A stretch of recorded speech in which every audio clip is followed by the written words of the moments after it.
Carambar, c'est un beau jeune homme qui a 60 ans cette année. On vient de célébrer ses 60 ans. Et en fait, l'usine était une chocolaterie avant d'être une confiserie. Et ayant quelques difficultés de commercialisation du chocolat, les entrepreneurs se sont posé la question de savoir s'ils ne pouvaient pas lancer un bonbon. Et ils ont investigué des recettes de bonbons. Cette recette a été créée un peu par erreur, par addition de cacao dans une recette de caramel. Et c'est comme ça qu'est né ce produit. Et l'entreprise voulait faire un produit qui se différenciait. Donc elle a créé en fait une barre de 8 cm de long qui est devenue cette carambar, cette barre au caramel, d'où le nom effectivement carambar. Alors l'entreprise ici, c'est le site Carambar, c'est le site d'origine de Carambar, mais on ne fabrique pas que du carambar. Carambar reste la plus grosse production. 2/3 de l'activité de cette usine, c'est du carambar. On en fabrique à peu près 8 000 à 9 000 tonnes par an, selon les années. Et à côté de ça, on fabrique aussi du Michoco, puis du Milka Toffee, qui est un peu le même type de produit. Et on fabrique des bonbons gélifiés qui s'appellent Gums, et qui sont des bonbons à la sève d'acacia. Carambar, c'était 8 à 9 000 tonnes de fabrication par an. Gums, c'est environ 1500 tonnes. Et Michoco et Toffee, combinés tous les deux, c'est environ 2500 tonnes, 3000 tonnes maintenant, chaque année. Donc c'est un total de 14 000 tonnes de produits qui sortent chaque année de cette usine.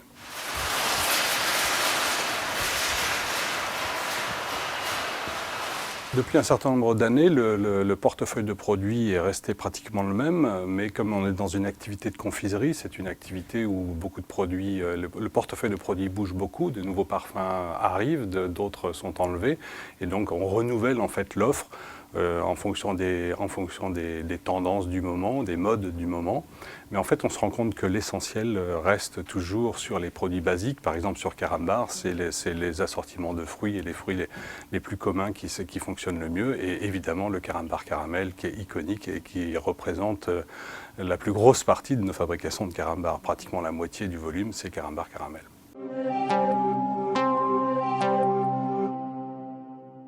En France, nous produisons sur 4 usines. On produit des bonbons sur 4 usines. Et donc l'usine de Marcq-en-Barœul avec essentiellement Carambar, Michoco et Gums, comme je vous l'ai dit. Et l'usine de Saint-Genès dans laquelle nous produisons Hollywood Chewing Gum et Malabar et aussi Créma. Et on a deux autres sites de production, l'un qui est dédié à Cachou-la-Jaunie, là encore une marque iconique, et le dernier site produit les pastilles Vichy, donc à Vichy, puisque ça utilise les sels du bassin de Vichy qu'on ne trouve et on ne peut produire qu'à Vichy, évidemment, cette pastille.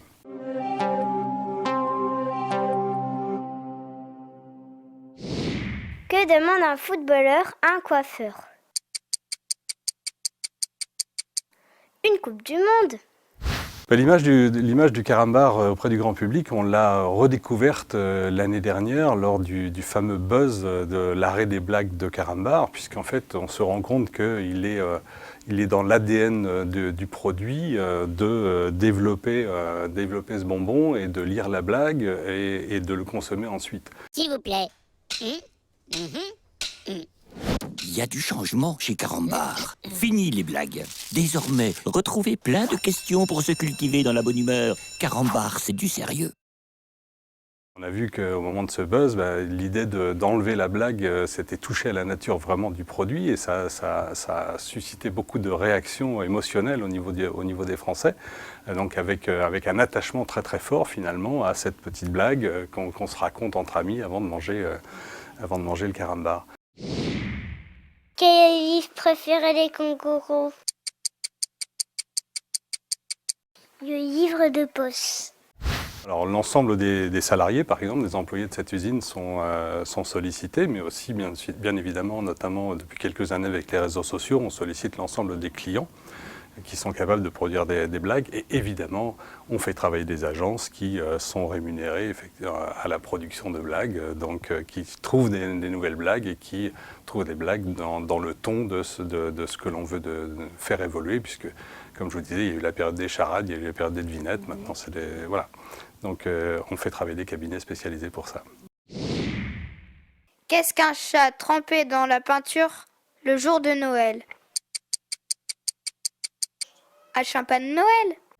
Elles sont indissociables. Alors, il y a eu plusieurs époques. Il y a eu l'époque des devinettes, l'époque des charades, l'époque des blagues avec Elise Moon ou autres. Et voilà, maintenant, donc, on a même d'ailleurs résumé un certain nombre de ces blagues dans deux tomes qui sont dans le commerce, sur lesquels on retrouve toutes les blagues de Carambar depuis des années. Quel est le sport préféré des nourrissons? Un baby-foot. Le carambar, c'est aussi un fabuleux bonbon avec lequel on joue. Enfin, moi, je me souviens quand j'étais petit, on tirait dessus, on en faisait des fils, on se faisait des dentiers avec. Enfin, je veux dire, c'est un plaisir, c'est à la fois un moment convivial, de fun et de gourmandise, quoi. C'est tout cet ensemble-là, ça, c'est carambar.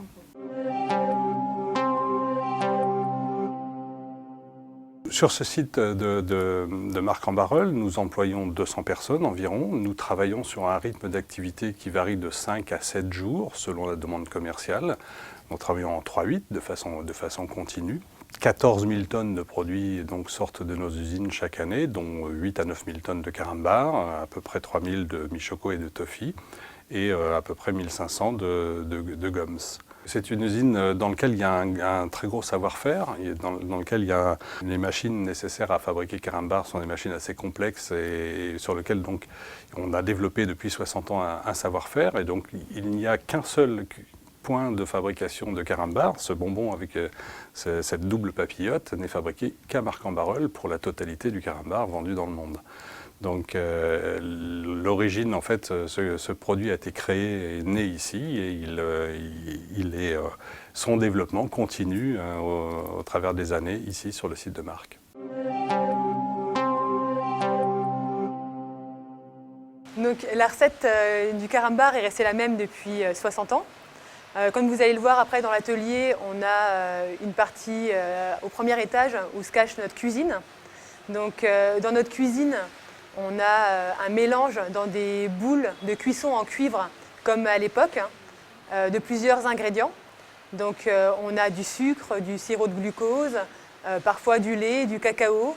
Et puis vous verrez que nos opérateurs en cuisine viennent parfois rajouter d'autres poudres, d'autres petits ingrédients, des arômes et des colorants, mais ça c'est la recette et le secret carambar.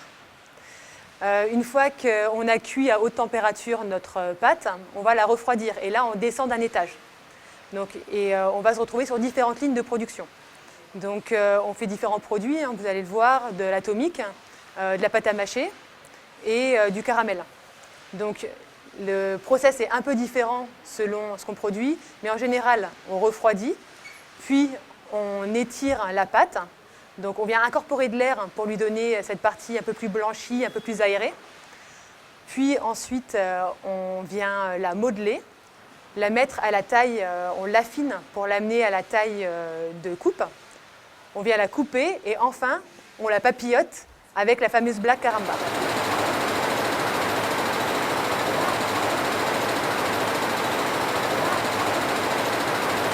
Après la fabrication, on a donc des petites barres de 8 grammes, 8 cm qu'on va aller emballer, donc soit dans des boîtes qu'on va vendre ensuite dans des boulangeries par exemple, soit dans des sachets avec, selon la référence, avec plusieurs couleurs, plusieurs parfums dans le sachet ou du monoparfum selon ce que nous demande le consommateur.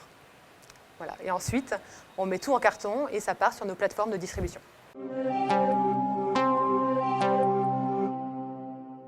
Produit innovant et en matière d'innovation, le dernier produit que nous avons lancé, c'est Magicolor. À l'intérieur de ce sachet, vous avez un certain nombre de carambars qui teintent la langue. Donc les enfants aiment ça, ils aiment ça de nouveau. Il y a quelques années, ça s'était fait, ça avait disparu, c'est revenu à la mode. Et donc nous venons de lancer effectivement un assortiment de produits qui sont à la fois doux et acides et qui colorent la langue. Donc c'est tout à fait dans l'air du temps et dans la mode de ce que le marché réclame aujourd'hui. Autre développement produit, on a tous vécu récemment l'avènement de la cuisine avec les émissions de télé, avec les chefs à domicile, des outils pratiques pour faire des choses sympas chez soi. Et on s'y est mis aussi en lançant le mini carambar dessert, qui est en fait un carambar caramel, mais en petit format, très simple à cuisiner. Je vais vous donner une petite recette toute simple pour la maison. Vous étalez une feuille de papier sulfurisé sur le four, 180 degrés, et vous déposez les carambars sans la papillote sur la plaque. Quelques minutes, vous obtenez une tuile de caramel qui va permettre de décorer tous vos desserts de façon hyper esthétique et juste délicieuse.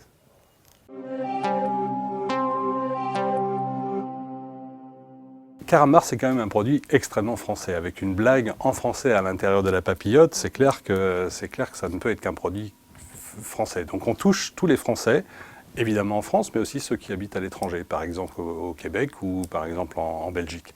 Donc on exporte assez peu Carambar en tant que tel.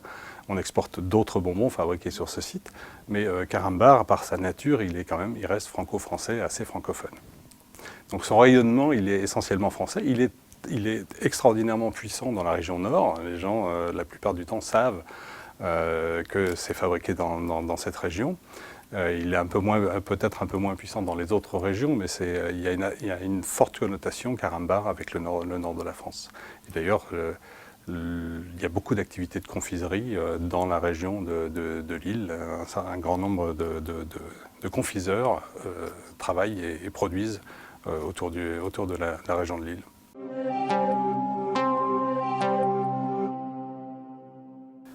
Développer l'entreprise, c'est développer son potentiel, c'est maintenir sa productivité et son efficacité.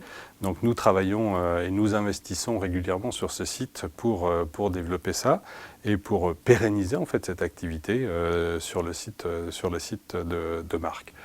À côté de cela, nous avons la capacité à faire de la pâte à mâcher, nous avons ce savoir-faire-là, donc le bénéfice d'être dans un très grand groupe comme nous sommes aujourd'hui, Mondelez, c'est de pouvoir vendre dans différents pays, ce que nous ne faisions pas auparavant, puisque Carambar était plutôt franco-français, mais ce savoir-faire de la pâte à mâcher, par exemple, d'une façon générale, peut être vendu un jour ou l'autre dans d'autres pays, sous d'autres marques, pourquoi pas, du portefeuille de Mondelez.